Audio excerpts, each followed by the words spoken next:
سائنسدانوں نے دریافت کیا ہے کہ چونٹیاں اناج اور بیجوں کو جمع کرنے کے بعد ان کو زمین میں لے جانے اور انہیں زمین کے اندر اپنے بلوں میں رکھنے سے پہلے دو حصوں میں توڑ دیتی ہیں، کیونکہ اگر اناج اور بیج دو حصوں میں تقسیم نہ کیا جائے تو وہ زمین کے اندر ہی پھوٹ جاتا ہے، ہرا ہو جاتا ہے۔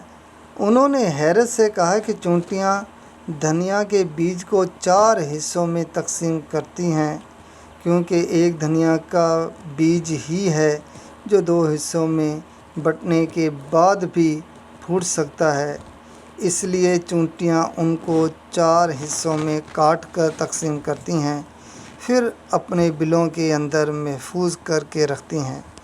سوچنے کی بات، ان سب کو یہ کس نے سکھایا؟ یقیناً میرے اور آپ کے بلکہ ساری کائنات کے واحد لا شریک رب نے۔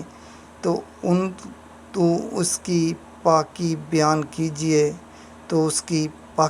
کیجئے، سبحان اللہ و بحمدہ، سبحان اللہ العظیم۔